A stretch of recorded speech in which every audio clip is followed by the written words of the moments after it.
Well, welcome to another episode of Gray and I Slay, where we celebrate wisdom, purpose, and the power of becoming in every season of life.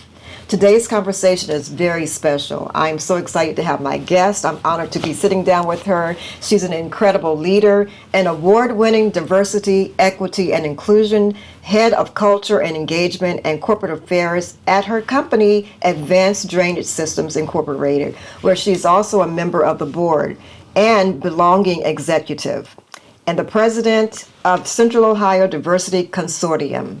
She has been featured in many publications, both digital and written, such as Columbus CEO. She's a member of the Links Incorporated Twin Rivers, Ohio chapter. She created Chief, the Ambitious Woman, a platform focused on senior and executive women, and has been recognized with multiple honors, including a DEI Champion Award from the National Diversity Council and Power of Gold Award in DEI from the American Society of Association Executive. She is also known for being inspiring, not only through her accomplishments, but through her presence, that big, beautiful smile, her ability to listen deeply, mentor generously, and lead with both head and heart.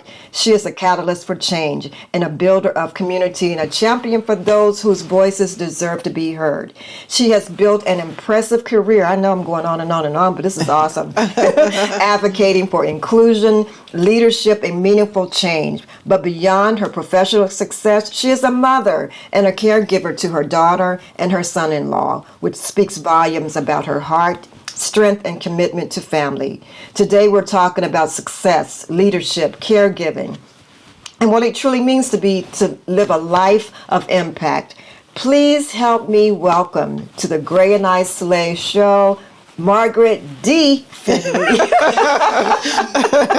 Margaret, got to put that D in there. I'm so happy to have you, Margaret. Thank you, Susie. It's been a long time waiting to have you here, but today is the day. This is it. Yeah. And thank you for your patience. And when you were reading my bio, I said, I sent the wrong bio. So I'm president of the Central Ohio Belonging Consortium. Okay. So the name changed last year, when we had all the drama with the new administration. Just want to put that blurb out. Okay, now, is this the one, are you stepping down? Is this the one I am stepping down, yes. Okay. Yes. Okay. Yep. Yeah. All right, but we're going to get into that. But you are the founder of Chief, the Chief. Yes. So I got that right. Yes, okay. yes, All ma'am. right, awesome. So what does gratitude mean to you, and what are you grateful for in this season? The journey, right? So as I think about, where I started, I've been here in Columbus now. I was just talking to someone yesterday, about 32 years. So originally from Akron, Ohio. And I just think about, where I was 32 years ago, working in the nonprofit sector, right?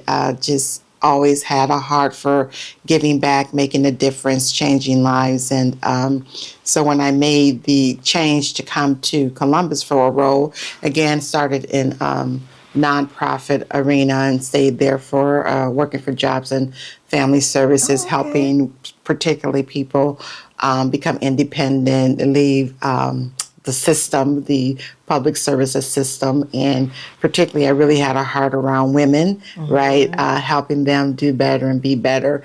And so I did that for about 6 years, and then I went on to the Columbus Urban League to head up a program called MOST, Marketable Office Skills Training Program. And it was, we had a relationship with the Columbus Urban League, helping women become independent and self-sufficient.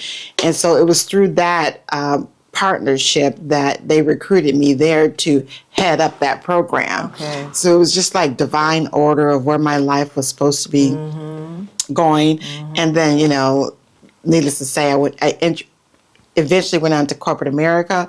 But, when you think about gratitude, it's just thankful for my journey and how I started and not really having a dream of myself, especially from a leadership perspective. It was just something that found me, people found me that saw, I always say, more in me than I saw in myself. Yeah, so I'm thankful for that. Were you always like inspiring, the way you are today, were you like that 32 years ago? No, I was very selfish. I was just being honest. No, I was not like that at all. And really, my heart changed, honestly, when I had my daughter who had cerebral palsy, right? That was just, I was in college going to Akron University, and, I was in marketing. I was going to be graduating, going to New York to be in PR. It was all about Margaret, right? And what I wanted to do. And then, I had her on my second year of college, and, life just changed. And I found myself having to be, there and on all the time because at 6 months we found out that she had cerebral palsy. My mother was the person that said she should be doing this and that, something's not right, so we had her tested and found that out. My life, no, I didn't have a heart then, but it was through Shireen, having her, being in a caregiver mode and talking to so many specialists and doctors. I was just around a different environment, and my level of empathy really increased there. And from that point on, I felt like my responsibility was to make sure she lived as fully as she could, right? And that's how I really got into service work. Okay. Yeah. Okay. Yeah. And do you want to talk about the person who got you into corporate? Because we recently just lost Earl Jennings. Yeah. Yes. So I was working at the Urban League for about 2 years, and we were under a Department of Labor grant for about like $3 million, and then we did not get the grant renewed. Long story short, my position was eliminated. And I'll never forget, it was Earl Jennings. I went to Leadership Columbus. We were in a cohort together, and I met Earl Jennings there. So we became friends. And I remember on my last day at the Columbus Urban League, he called me and said, "Hey, how you doing?" And I was like, it's kind of bittersweet because I didn't have a next job, got a severance, but I was like, I don't know what I'm going to do. And he said, "Can you report to the bank on Monday?" Right? He worked for JP Chase. He was an executive there. He said, "I got some contract work I want you to do so you can help us out until you find your next," right? And I was like, banking, corporate America? I don't know anything about banking. And that was the first time I heard the term transferable skills. And so he said, exactly what you're doing now, training, learning, and development, empowerment, we have those needs here at the bank as well. I was like, okay. And so, long story short, I went there, reported on that Monday, and I think I was a temporary for about 9 months before I got offered a full-time job as a senior analyst around training, learning, and development. And ultimately, it was there for 11 years. That is crazy. So Earl transferred from New York. Yes. It was Bank One at the time. It was Bank One at the time, yeah. And then he came to, just how things just line up, how God just divinely lines things up. Yes, totally. For Earl to move here, you to meet him, and then end up in corporate America. Yep. Yeah. I mean, I tell people to this day, it was just life-changing, because again, nonprofit work for me was about the heart. You want to help people. Banking was about bottom line business, right? It was about shareholders, stock price, and all of those good things, right? And I just forget the heart. That's right. And that was hard for me. And, I'm very honest about, for the first 2 years, I struggled. And I was like, oh, my God, I don't know if I can do this. And Earl was the one that said, hang in there. And I remember I was there probably for about 6 months, and there was this big meeting, and I had to present on a project that I was working on. And Earl was in the meetings, with other executives. And I didn't have my data. That he thought I should have certain data points. I didn't have it. And he said in the meeting, in front of everybody, "Don't you ever come to a meeting ever again unprepared. What? You should know this, that." And I thought, oh my God. It was so embarrassing. Right? You learned. Listen, Girl. that never happened again, Right. Susie, right? And Exactly. But after that, I went to his office. I was like practically in tears. I was like, "I thought you liked me." He said, I do like you. Yeah. That's why I'm telling you, this is about business. So, I mean, he was just a gem, not just for me, but for countless people. And when he died unexpectedly, and I wrote about it on my social media, I got so many people from JP Chase in the community reaching out, telling stories around how he had helped them, change not just their life professionally, but personally. Yeah. You know, going to a whole different economic level because of the doors that he opened, traveled all around the world, you know, with JP Morgan Chase. So it was just amazing. Yeah, he was amazing. It's Yes. Like for me, like my manager, I don't know if you knew Dave Downing. Because Yes. I think I was Yeah, I the remember first Dave. black administrative assistant on 3B. I think I was. Because I'm like, I don't think anybody else was up there at that time, but I was up there. Okay. And I worked for Dave. That's who I reported to. And then Dave, I don't know what he did, but he got into some trouble and his position was eliminated. Oh, really? Yeah. Okay. And Earl came to me. He stood right there at my desk. He says, "Don't you worry about anything." He says, "I got you." And then other executives started coming telling me too, "Don't worry about anything. We got you." Okay. But Earl was the first one who came and said, "Don't you worry, I got you." Okay. And he did. He had me. And that's when I went to start working for Vicky because he took care of me. Oh, okay. Yeah. That's how, I didn't realize how it happened. That's how it Okay. happened. Earl made that happen. Yeah. Wow. So 'cause Yeah. I don't think Vicky had an admin role at the time, but they made one. That's what Earl Jenny does. That's what he does. That's what he does, exactly. Yes, So, yeah, agree. that's awesome. Yeah, so tell me about little Margaret. What were your dreams growing up? What were you thinking about at that time? So I was always, I'm an extrovert, right? So in school, you know, I was involved in everything, right? I played volleyball. I was a pom-pom girl. You know, all the stuff, you All know. the things. Yeah, so I've always been active, like to engage with people. But in terms of a dream, I can't say that I really had a dream until I went to Akron U, right? Like in high school, I was just having a good time. Right, having a good time. But then when I took public relations and marketing, that like really stuck with me. And it was a form of communicating, telling stories and stuff, you know. And so that was my dream in in college. I was going to get this degree in communications and PR and go live in New York. Go to New York. Yeah, That was it. That was the work for a big dreams. firm. That was my Yeah. dream, right? But God had other plans. Other plans, right. So what were like conversations around the household, your household that you grew up in? Did you guys have conversations about education, about finances, about, you know, you can be whatever you want to be? What type of conversations were you You know, guys what is most memorable about my childhood, I would say, is my grandmother, Sarah Blair, right? And she was like the knit to the family. We had a pretty big family. She had 16 kids. Oh, so my we God. had a very big This is your family. mom's My mom? mom's mother. And what number is your mom? She's the baby. She's the baby. Yep, So last she's one. 16. Wow. Yeah, and out of those now, it's just her and her sister, Eldora, living. Everyone else has passed away. Okay. But I just remember all the family gatherings, everything was at my grandmother's home, right? And so the conversations was always around church. Okay. Like you went to church on Sunday, you went to church on Wednesday, you was there on Friday for activity. Like it was, everything was Every around. day. Yeah, you know, grandma, like we Yeah. called her grandma, read the Bible every day without fail. And so very spiritual the family was, right? And, you know, my mother was definitely a supporter of me doing whatever I wanted to do. But one of the things, because I was a little sassy girl. Not you. Yeah, I was a little sassy. And my grandmother and mother would say, I still think about this term now, your mouth is going to be your ruin unless you do something more constructive. Because I was just sassy. No filter. No filter, none whatsoever. Very transparent. It came up, came out, right? Yeah. And so I do remember those conversations, and it was my mother though that wanted me to go into communications because, again, you know, I'm very outgoing, always into something. In high school, they had a communications program. Well, no, I wanted to be pretty, so I went to cosmetology.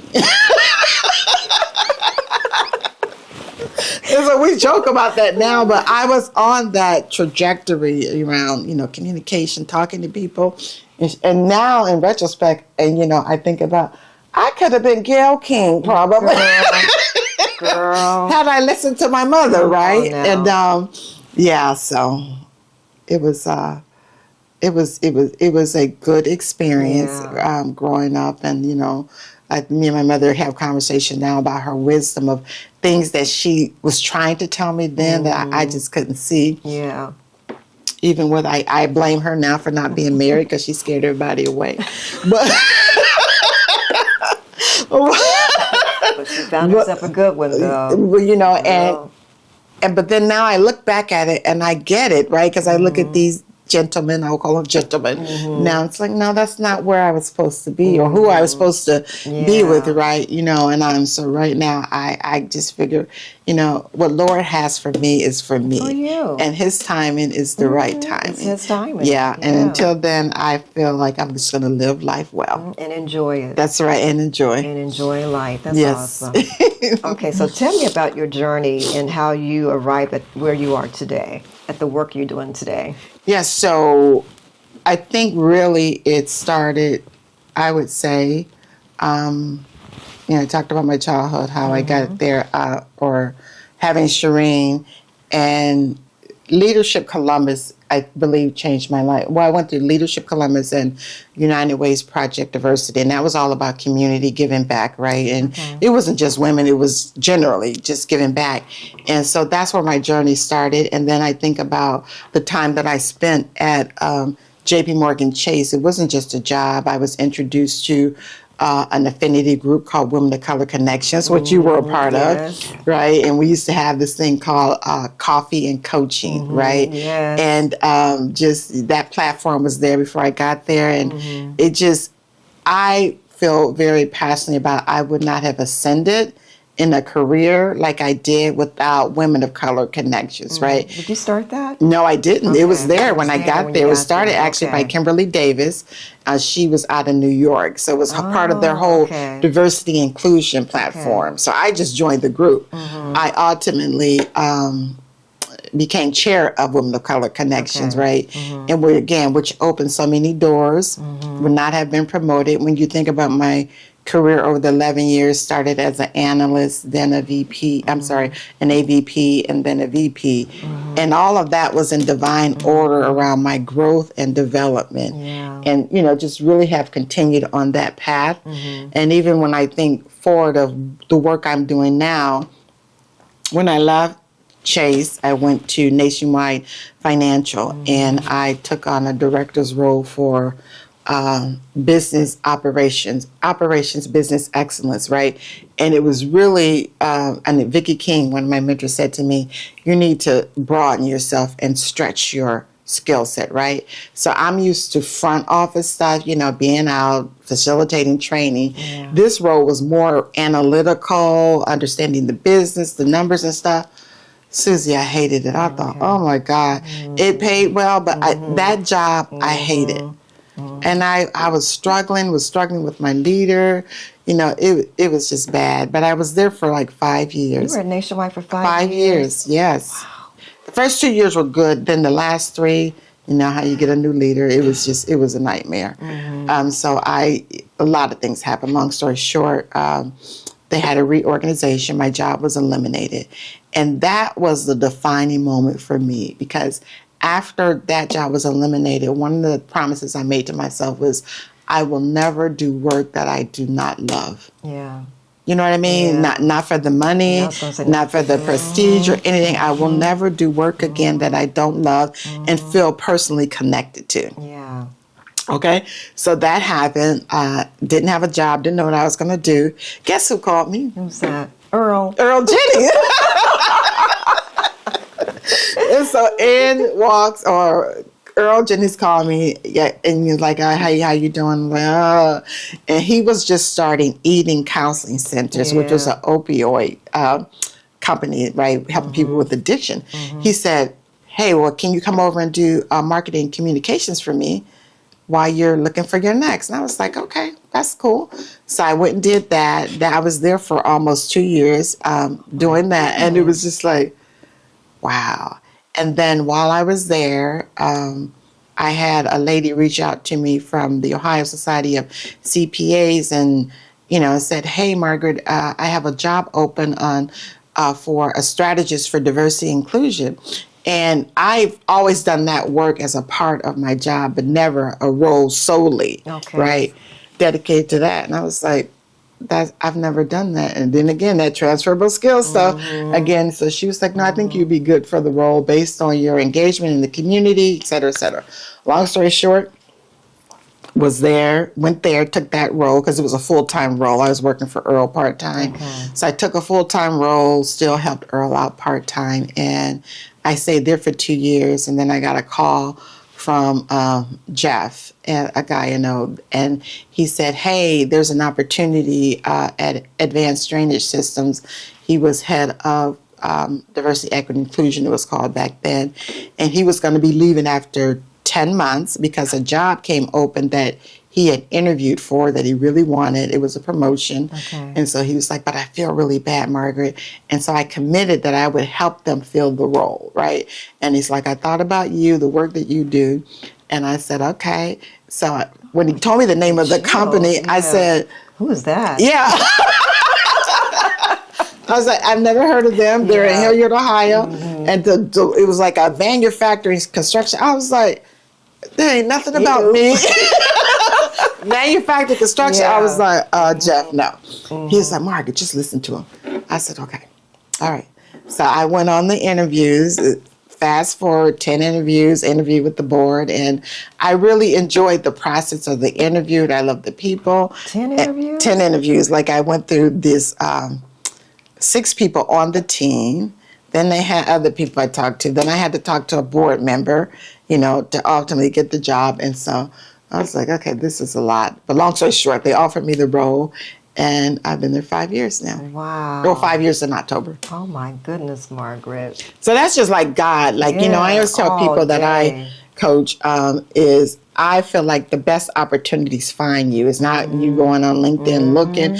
It's about the relationships, right? And ultimately, God's plan for your life, I believe.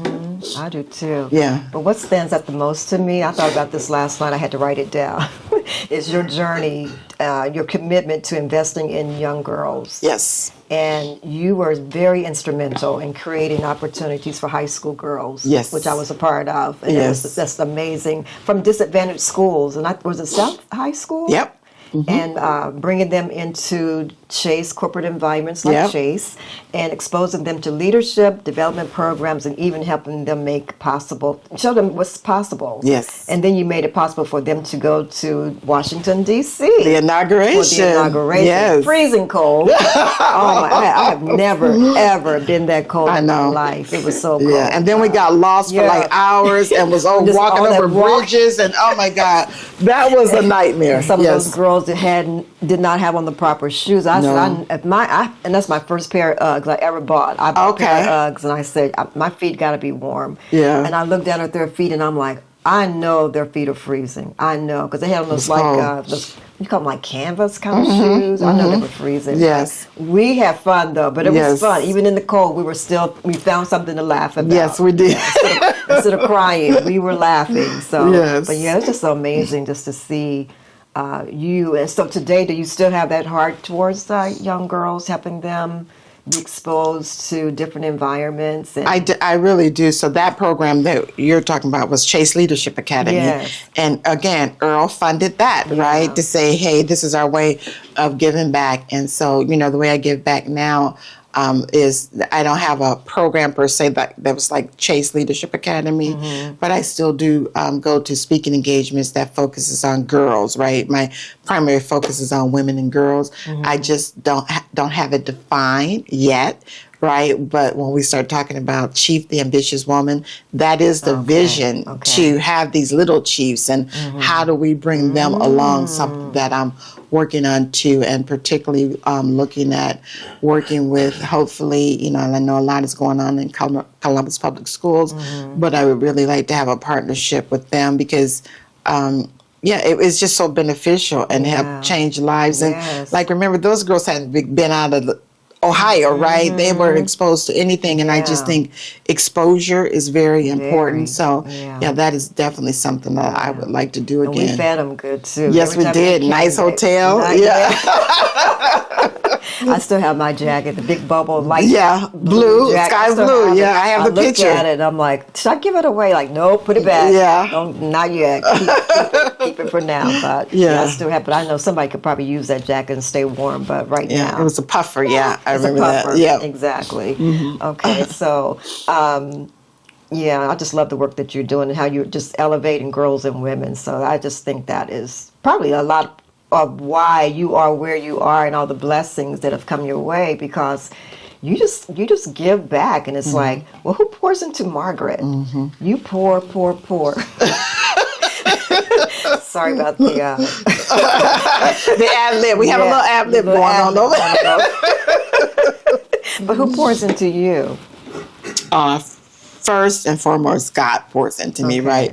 And I feel like, I have a women's circle of about 3 women that I feel like are my go-to, my foundation, trying to work through things, or when life is just hard and you don't want a life. Yeah, there's 3 women that I feel like are my go-to. And to your point, a small circle. And I feel like the older I get, the more I realize is you just need a core group of people, right, that you can talk to, that will support you. And, the awards and the accolades with big groups and stuff, it's all nice, but I feel like it's important to have women that center you, that keep you grounded. Get you. That's what I say. People who understand you. Yes. Yeah. Yes. I always go back. I'm taking it to Bible for a minute, but I always thought my pastor be talking about get yourself 4 crazy friends. I remember that story about the man he was paralyzed, and his 4 crazy friends. They heard Jesus was in town, so they went to the house where Jesus was. It was packed. It was crowded. They couldn't get inside because it was so crowded.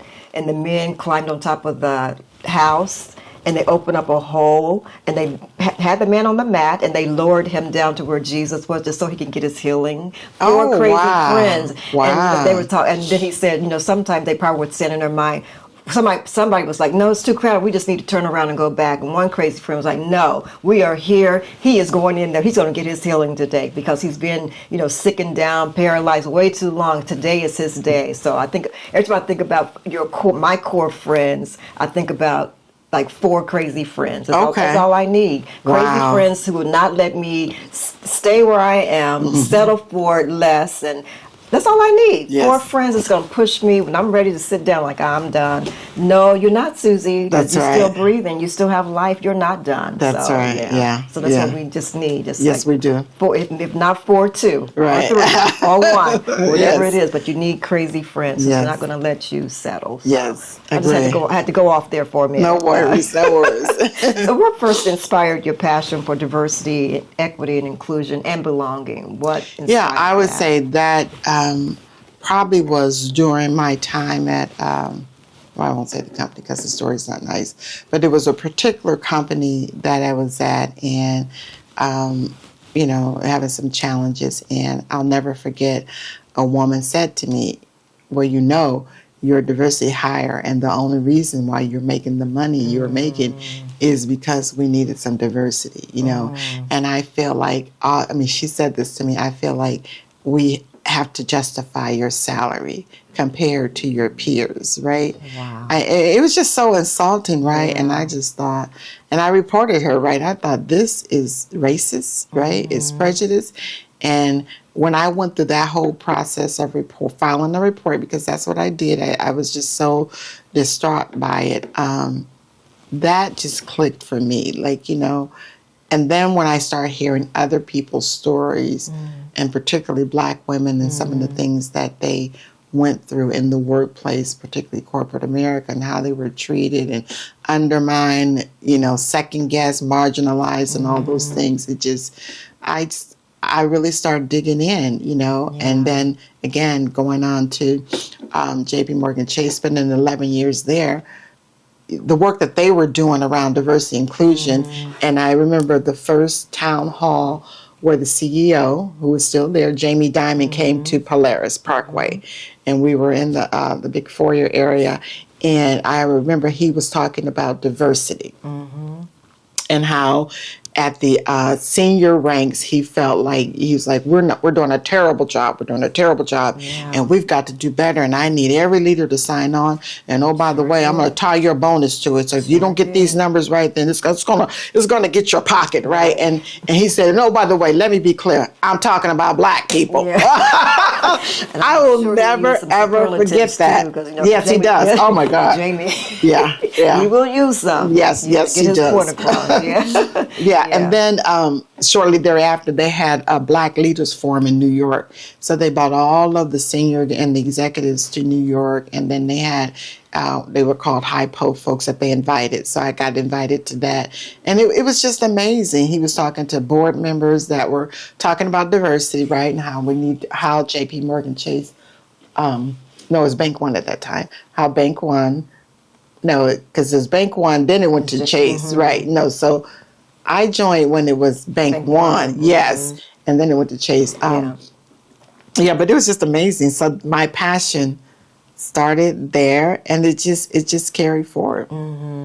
Yeah, that's awesome. So I'm sure you sleep well at night knowing that you're fighting and helping people do what they need to do and get what they need to get. Yes. So Yeah. So not always easy, but not always easy. Yeah. Exactly. So looking back, was there a moment when you realized that this work was part of your purpose? Yeah. I would say defining purpose and knowing like this is where I'm supposed to be and this is my soul work. That's what I called it. That light bulb probably went off about 7 years ago. I would say it was after that transition from that not so nice job and then, being unemployed again and just having to find my footing, and I talked about I will never do work that I don't love again. Yeah, and even when I think about what I'm doing now, I know that is my soul work. But the ultimate soul work is, what I'm channeling now through Chief the Ambitious Woman. That this is my purpose. I have no doubt because I feel like I can share the journey that I went through, not really having a plan. And I just, Susie, think about, had I had a plan, like, how much further, I'm blessed now, right? Yeah. But I just think about how much further I might be, right? And no complaints or regrets. But I think that this strong foundation, particularly for women and girls, is just so essential, and the whole confidence factor and, going through the whole imposter syndrome. Can I do it? Am I good enough? When people say that you're not, it just... Yeah, the world does a job on women and girls. There's this high expectation of who you should be, how you should be, and just that whole independence, some of You're the... trying to take us back? Yeah, backward? Right, exactly. And I think we see it in the world of what's happening with women. We saw it through politics with what happened with Kamala, right?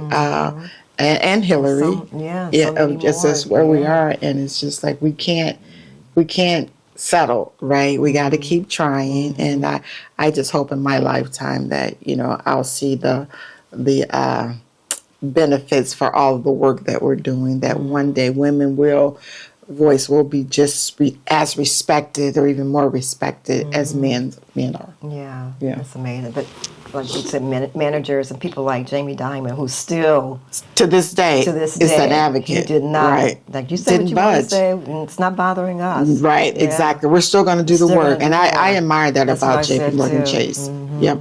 Yeah, I was thinking if Jamie wasn't still at the helm. I don't know. Don't know. But but he's still at the helm and he's doing his thing. Okay, so you've achieved so much professionally. How do you personally define success? Changing lives. Yeah, because it's not about money always. No, it's listen. Yeah. I'm making the most money I've ever made, right? And I think about when I made less money, but doing the work that was purpose-filled. That feeling that you get, right? It's just like, this is what I'm supposed to be doing. So when you say, how do I define success?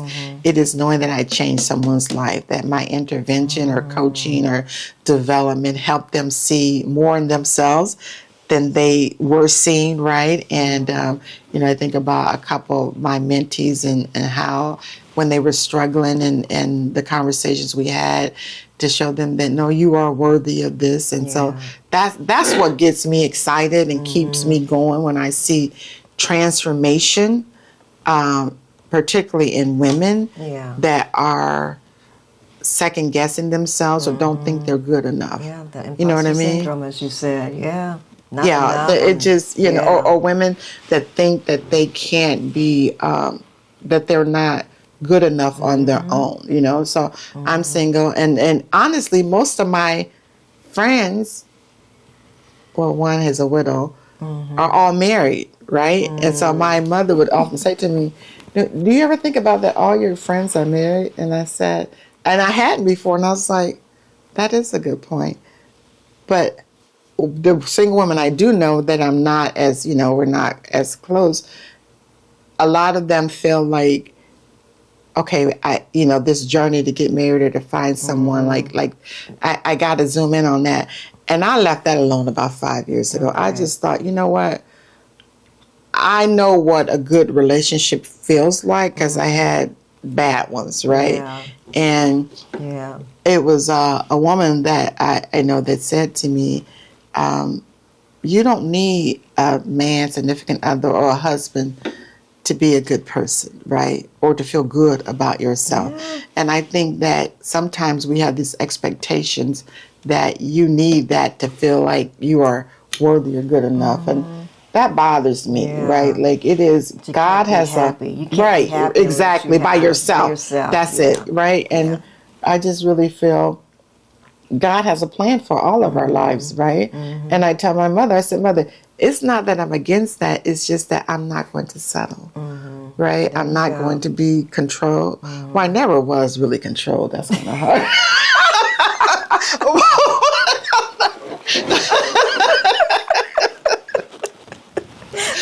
But I just, well, I mean, at this age now, I'm just like, why settle? If that's for me, it needs to happen naturally. You know what I mean? And people have tried to fix me up. It hasn't worked out. And I'm just like, I have enough going on. But again, I'm not opposed to it. It's just like, it hasn't happened for me. Yeah, that's a good attitude. I know a friend of mine, John knows her, he's met her, but she's in her 60s. Okay. And just recently met somebody. Oh, nice. Yeah. And so there's hope. There's hope. Okay. Yeah. All right. Yeah, and they're talking about the next step. And I said, oh, well, okay. I like that. So, that's nice. How did she meet him? I think, because I was thinking about that this morning. I think she told me it was online. Okay, I think it was online. That's what that's I want me organically. Yeah, I was on Whole Foods. Like they said, go to Whole Foods, go to Home Depot. So I've been to Whole Foods, I've been to Home Depot. I even went to Lowe's. But I just said, you know what? If it's meant to be, then it's going to be. Right. Yeah. That's right. So, but right now I'm just trucking along, enjoying my life, and And we have fulfilling things in our life. Exactly. Yeah. Yep. And I'm not ready to sit in the corner and just say it's over. Right. Yeah, nope. Yeah. Agree. No. Totally agree. Yeah. I already asked you that question. Who pours into you? Has your definition of success evolved over time? Has it evolved over time? We just talked about success, but has the definition ever evolved or switched up? For like maybe one time it was about money, but now it's not about money. So it was about money when I first. Well, I didn't finish. That was another Earl Jenny stories because I dropped out of college at 2 years. And so when I started working at the bank, Earl said to me, as long as I'm here, I can run helicopter over you, but you have to finish school. You have to get the degree to advance here. And even if you decide to leave the bank and you want, to make more money, to be a leader, you've got to go back to school. And then he said, we're going to pay for it. So you got 2 years left. Go back to school. We're going to pay for it. And he did that. He did it. Yes. And I got my degree while I was at J.P. Morgan Chase. So was it Central State? I went to Wilberforce University. Yeah. And so another story there. But back then, I would say that, it was about the money, right? It's probably been the last 10, 12 years that it has not been about the money. The money is nice, but I gotta love what I do, and I gotta feel like I'm giving back and changing lives. Yeah. Yeah, so it has evolved over time. When we were talking about the women, you talked about some of your mentors. I didn't know if you had like a story that you could share with us about, not, you don't have to mention names, about Okay. someone that you've helped and you can just see the transformation of all the things that you poured into them by mentoring them. Yeah. Is there a story you can share? Yes, I can. I was at J.P. Morgan Chase, a young lady, and you'll know her, but I just won't mention names. Yeah. Was Just initials. part of our Just product. kidding. Yeah. People will Just probably kidding. figure it out. But I remember, a particular young lady that I had took under my tutelage, and she was just really struggling, and ultimately she decided to leave and move out of town, move to Chicago it was, for a man, and I was totally against it, but she wanted to leave town and thought that this man would take care of her and, help her become or make her feel good about herself, right? Long story short. And so she did that, and, we stayed in contact periodically, but we weren't as close as we were when she was living here. Long story short, that didn't work out, things, it was just not good. But one of the things I am proud of her about is that, she got out of that bad abusive relationship because she said, I am better than this and I can do better than this. And so it was in Chicago that she went and she found roles that really spoke to her purpose, right? And she found that her career advanced, and I'll never forget, she wrote me a letter and was telling me everything that was going on. And she said, I just wanted to thank you because one of the things that you always told me was that I don't need to settle, and I haven't settled. And I think about, I didn't like you. I thought you were hard on me, blah, blah, blah, blah. Okay. She's like, but now I get it, and I find myself channeling you in these roles that I'm in now. And she said, I would say, okay, what would Miss Margaret do in this situation, right? So some of those little things around excellence, right? Being detail oriented, presenting your best self. She said, I just thought you were hard. It was like ridiculous. But she says, now I don't tolerate just mediocre, right? And so, that was a good story when she said, and I saw that letter, like, I just want to thank you for the difference you made in my life. Yeah. That's beautiful. I love it. And then conversely, when I think about someone that really helped me within the last, I would say, 15 years old. Well, no, it was when I first started Chase. The story I tell people, especially young people, I came to work one day and I had on a black skirt and fishnet stockings. VK. VK, you know VK, yeah. And VK came out and she said, come here. Come to my home. She said, where are you going?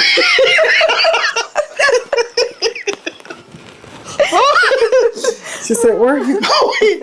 And I said, what do you mean, where am I going? Can I have a touch?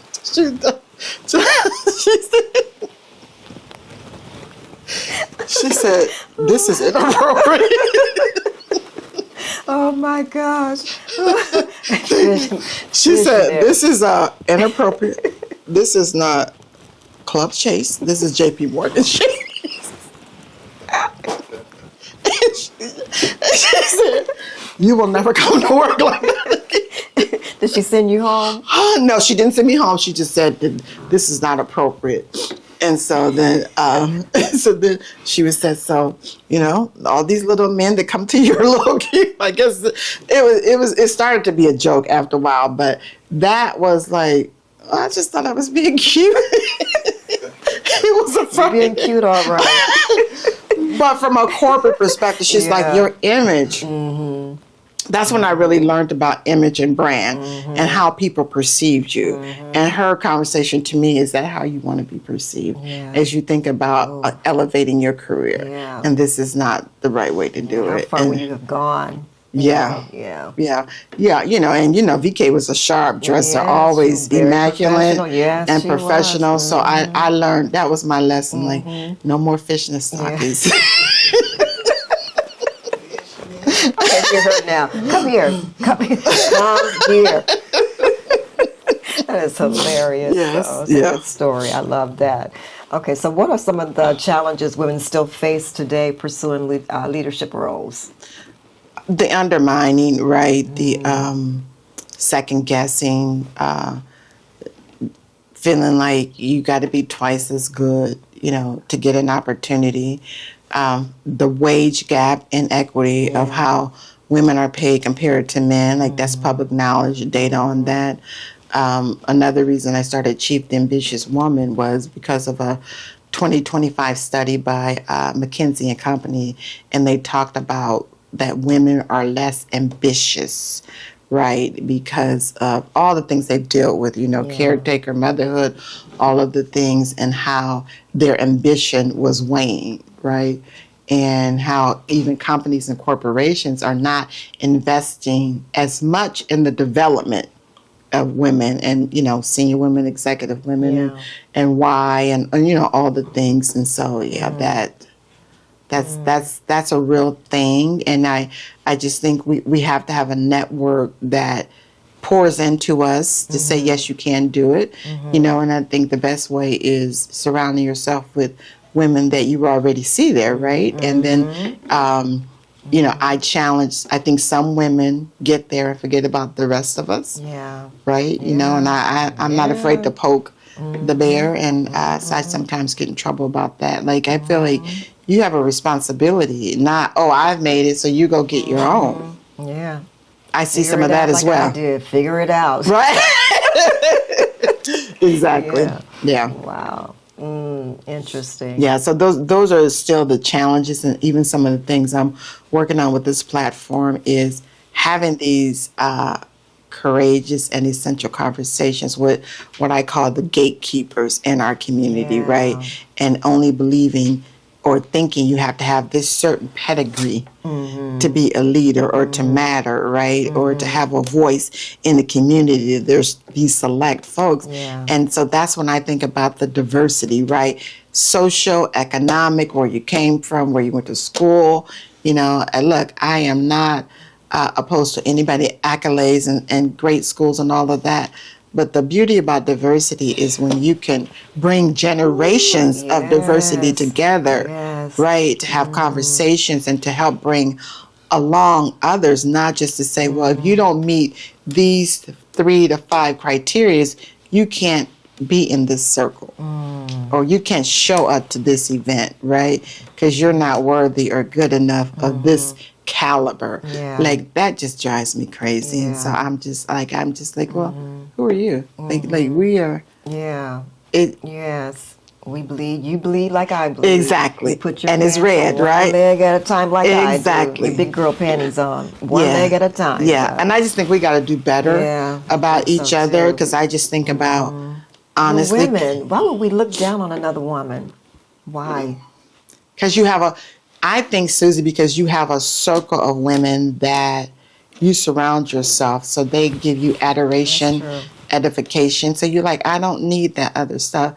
But really you do. If you're really about the work that you say you are. And I think about in our community across Central Ohio, the phone calls I have made, the support I have tried to get from other women, again, who I admire, who are doing great things. And I, say, hey, I would need your help with something, or just, some advice or something.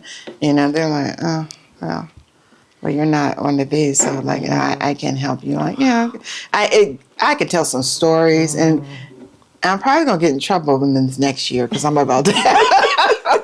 I just feel like enough is enough. Like, if you tout that you're about the empowerment of women, it should be all women, not just women that look like you or is in your economic level. Exactly. Economic level. Exactly, Susie. Yeah, that drives me crazy. Yeah. So is that why you started Chief? It is. Okay. It is. So when did you start Chief? Actually, just last year in 2025, after I read that study by McKinsey in the workplace. And then I'm a member of the national organization called Chief, which has been around. Oh, you've been around a while. Yeah, around a while, right? So I it's didn't put the connection together. Okay. Yeah, that's how, that was part of my inspiration, because my job now pays for me to be a member of that chief Okay. organization. What's her name? And Is Allison, is she the CEO? yes, yes, Okay. Allison. Yeah, recently, like this is her second year, I think, Okay. being the CEO. Is it her first or second? Oh, I should have put that together. That's, yeah. So, and then chiefs start talking about ambition, right? And how, no, we don't like ambition. And they would have forums. And so between McKinsey in the workplace and then chief, you know, because I feel like it's a great platform. You're brilliant women, over 15,000 members, right? All across the United States. Gosh. They have chief homes, chief clubs in like major markets and stuff. So just really doing fantastic things. And that's where my vision came. Okay. Like, okay, I'm going to take this and merge it with this, and it's going to be Chief, the Ambitious Woman. Okay.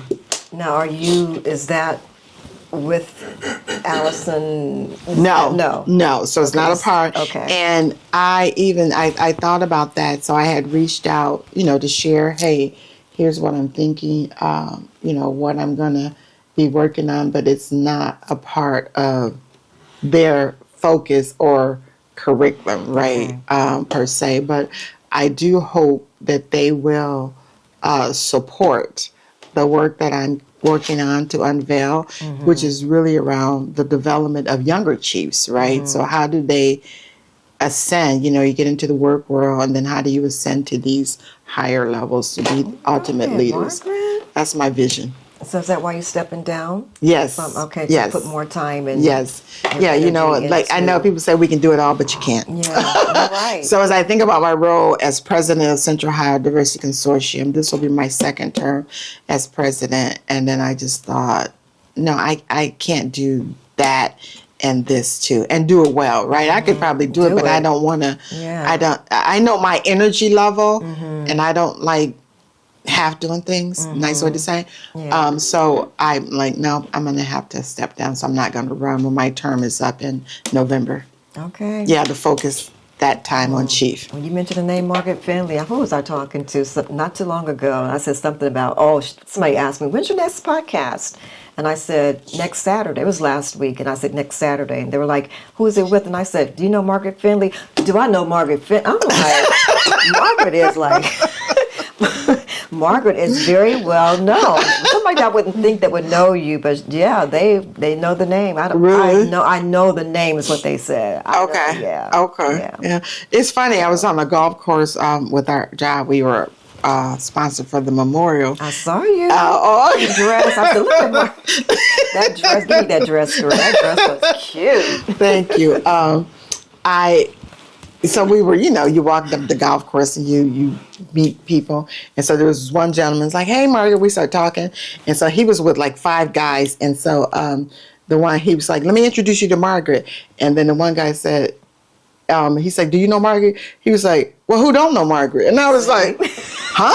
Like, I don't see myself like that quite like, and he was telling me he was from, I forgot where he told me he was from. He was like, oh, you came and spoke at something I was speaking at, right? And so, you just never know the impact that you have on people. Because periodically I do get notes on LinkedIn or when I'm out in the community, people say, oh, I heard this is what it meant to me. Thank you for that. And you just, because sometimes you get tired. It's like, is this even working? Am I making a difference? And then I feel like I get this confirmation, like, keep going because the work you're doing does matter. Yeah, because I remember, like, even with the young girls, all the accolades and how well they were impressed with your leadership, with Chase Academy. Yeah. And even back then, you were making marks, what they say, indelible marks that can never be erased. Those marks. Yeah, and that was like almost 16 years ago.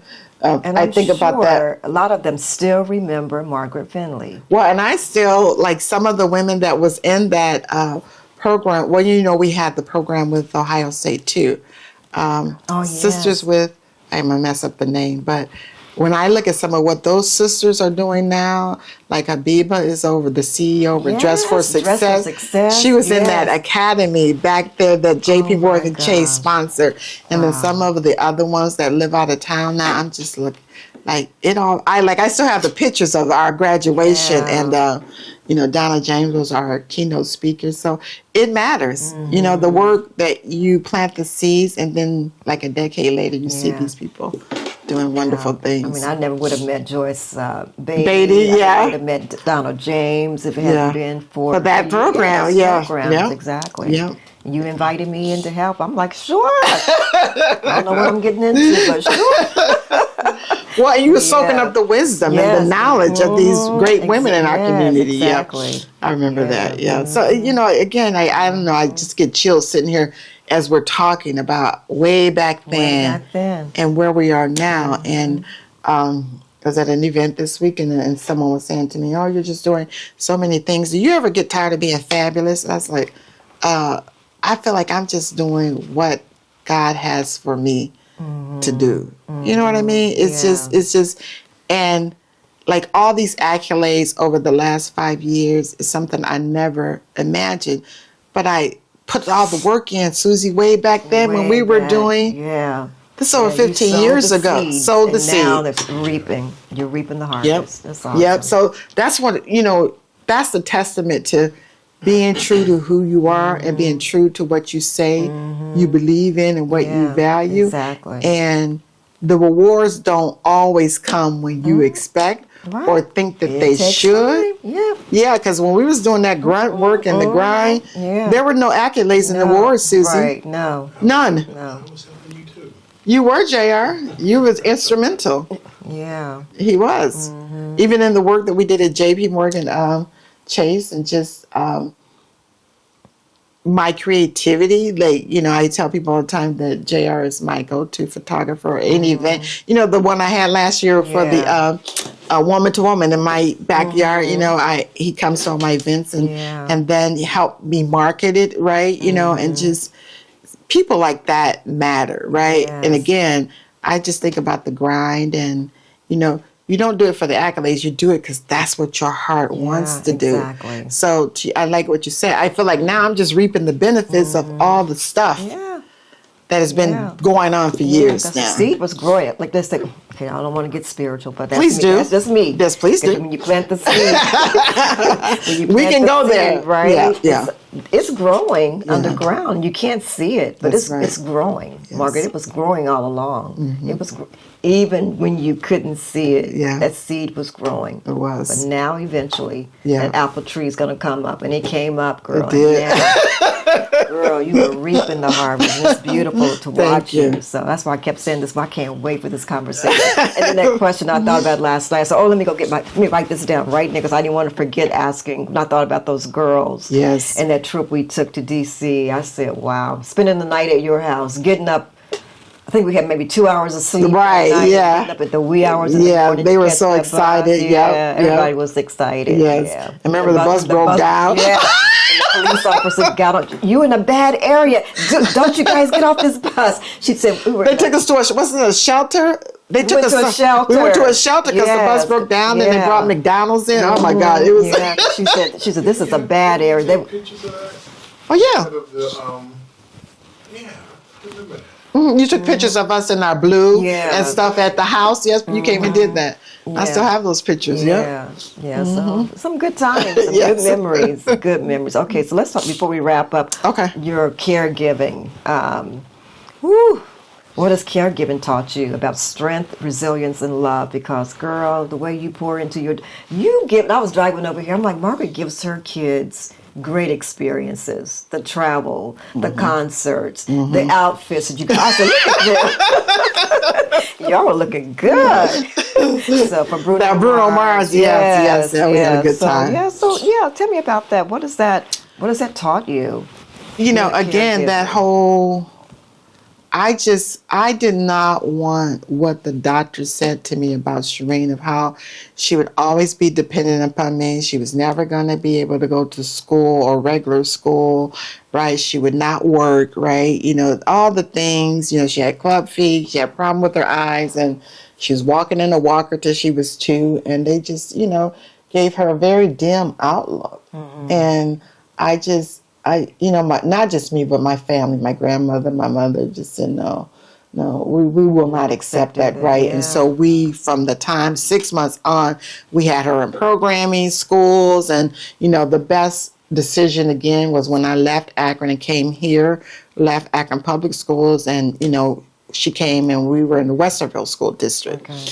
And that just really changed Shireen's life. It was a very good school district and just a different curriculum and experience for her. And, she still public? Mm-hmm. It's public schools, okay. Yeah, Westerville's still public, so went to private school. And just what they exposed her to, she was in a smaller class, right? She had dedicated support around her. And when I just think about her trajectory, and even she was going to graduate, and not only did she graduate, she went on to Columbus State for what they called the Wings program for 2 years. And then after that, she went to Ohio State for another 2 years on this independent program, which was all around helping her find work, being social in the community and stuff. So really, it wasn't all me. It was the resources that I was able to tap into that really developed her. And, who would have thought Shireen would get married? You know what I mean? Right. And people always say, oh, it was so nice. You wouldn't help your daughter find a man. I was like, no, I didn't. No, she met David on Facebook and then told me, because there's a 9-year gap, told me after I met him a couple times about this 9-year gap, because mama would have shut that down. Like, you gonna do what? I'll never forget it. And I was like, but now I like the boy. I'm like, oh God, Shireen, you're a cougar.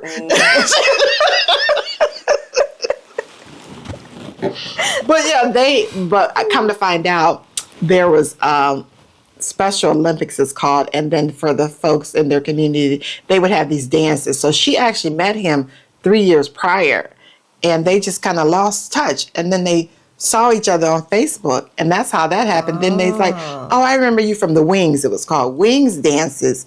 And he was like, yeah, you used to always be, with somebody, because she was with somebody, And long story short, they started dating, and then almost 2 years later, he proposed and they got married. But that whole thing was not orchestrated by Margaret. Mm-hmm. That was her in her confidence, and I probably take credit for that, because I always told her, you are worthy, you will not settle, because I ran away some knuckleheads too, like, not my daughter. And I think Shireen stood to that, because, she was really in love with another person before David, and he just treated her badly. And I was like, why do you feel like you got to deal with that, right? And so we worked through that, but yeah, when I see that her now, and just even in planning the wedding, I was so emotional, because I just thought, and when they said she was not going to do all these things, and not only did she do all these things, now she's getting married. Yeah. Before her mama. I was like, girl, can you give your mama support? Nice looking guy, and he has Lois Dietz, which is an artery condition. And so, the whole journey, I went to him with his heart, and he had last year, June 4th, he had the heart artery replacement. So we came through that storm. But, people that know us know all of the trials we went through with David, and just how Shireen has been just a strong wife through all of that. And I remember when he had the stroke, and he was in rehab, and he was there for about 2 weeks. And then my parents that came down, and some friends that came over, and we was praying and stuff. And we were sitting around in the living room. I'll never forget this. And we were talking about songs that make us happy, right?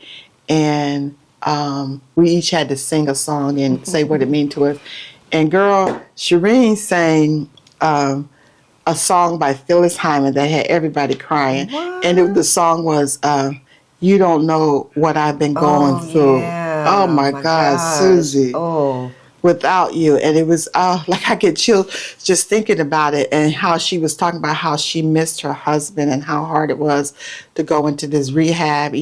He's not at home, and she has to go there, and she would sleep there a couple times a week. But just her whole, the strength of her. And I thought, I underestimate what she's feeling, how she, because she was able to articulate And she said her vows, and she meant those vows. She's committed Yes. to David. Yes, yes, yes. And so it's just, I said, I live vicariously through them because really they don't have a care in the world. They have care providers, right? They have guardian care services, their providers, right?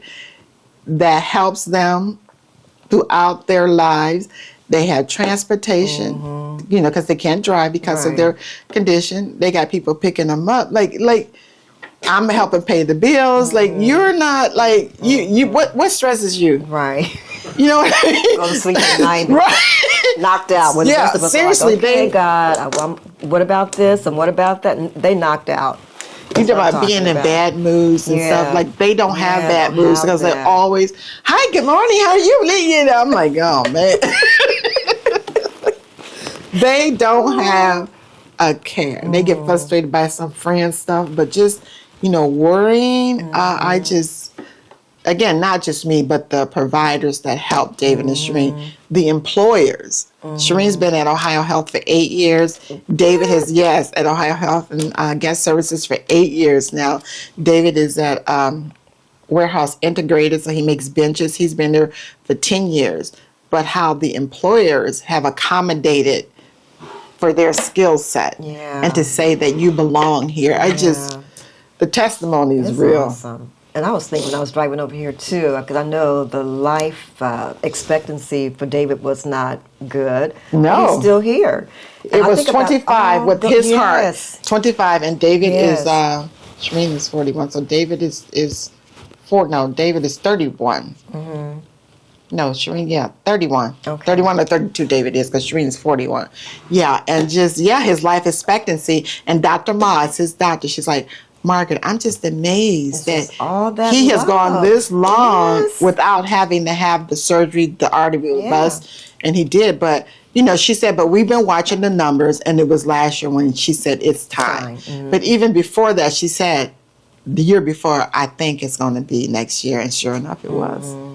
But it's not. But all the love that he gets from you, your parents. Oh gosh, love him. yes. Of course, Shireen loves him. And then friends. Yes. I just think that's what I was driving. I'm like, that's probably what's keeping David around. It's just all the love that he's receiving. Yeah. Because that matters. Church. I mean, the church. One church. One church. Pastor Greg. That's my guy, though. I love Pastor Greg. I met him when he first moved to Columbus. He worked the desk at that time, I think it was called a fitness center. Yes. Yes, he tells that story. Yes, that's where we met, and we just became friends. And then one day he wasn't there anymore, and I'm like, where did he go? And his one friend said that he was starting a church. And I said, wow. And then I ran into him. Yes, he started telling me about his church that he's starting. And he said, you have to come visit. I haven't been yet. But you haven't, Susie?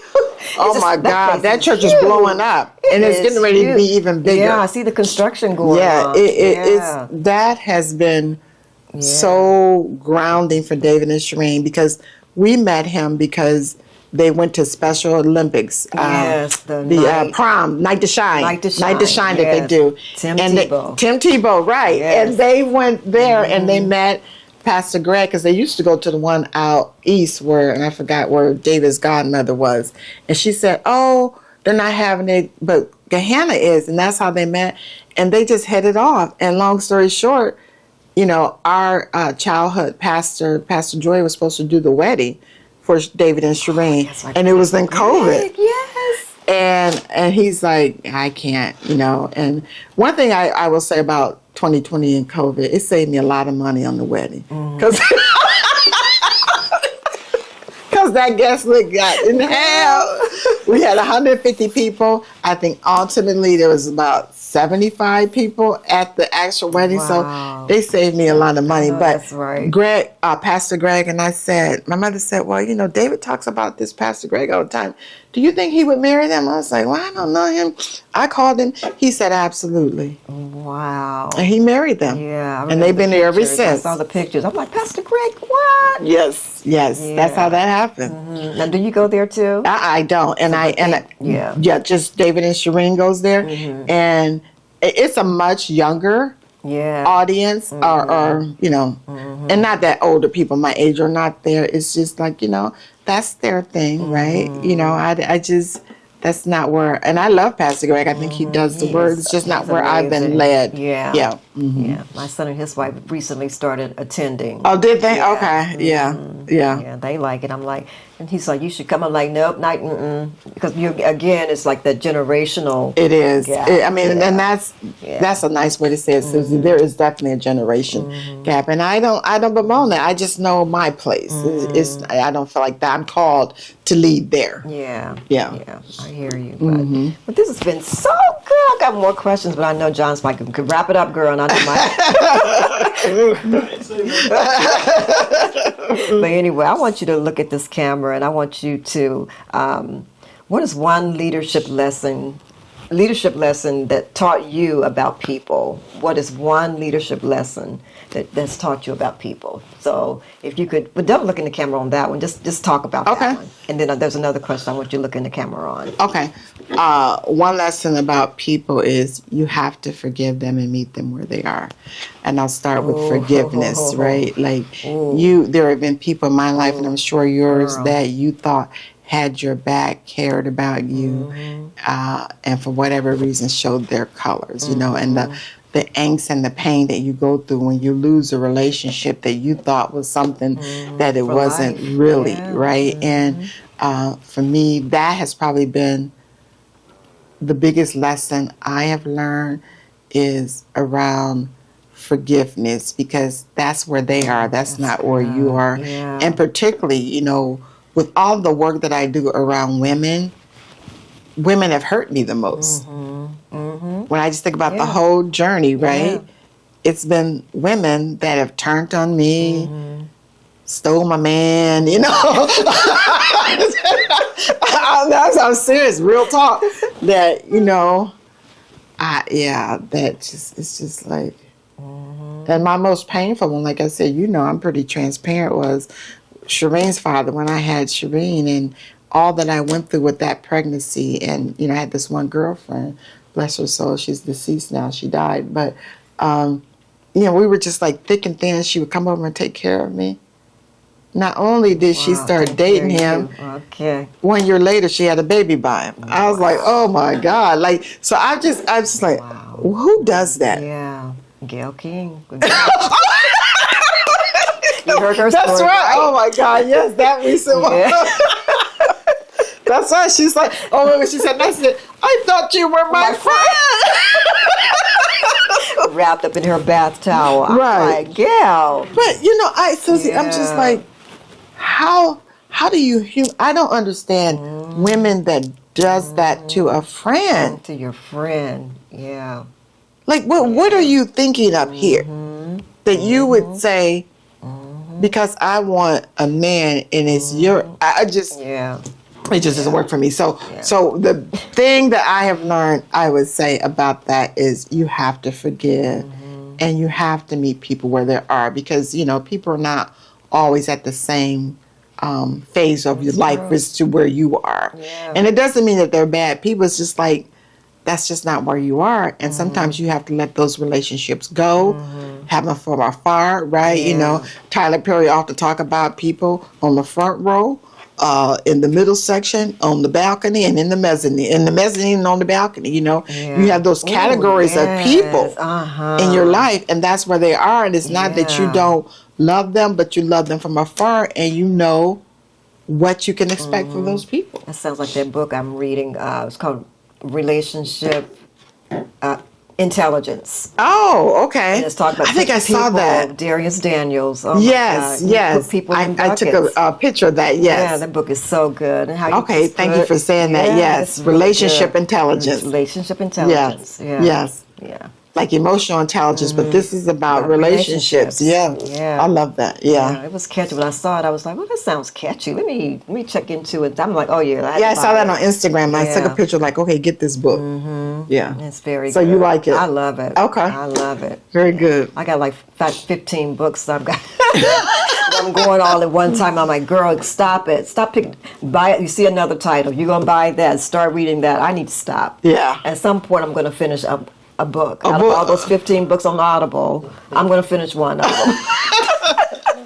Well, you see the title and it like speaks to you. It speaks and it's to like, me. okay, this is what I need. This is what I need right now. Yeah. So I've That read a makes couple of sense. chapters. I'm like, okay. Then here come what's her name with the dark rim glasses? Mel Robbins. Oh my God, let them. Let them. I took my mother onto that book. She was like, wow. Yes. So And even her story. yes, She was like in poverty, girl? losing everything. Everything. She found her purpose. Look at her. Look at her today. Yes. So you go ahead, girl.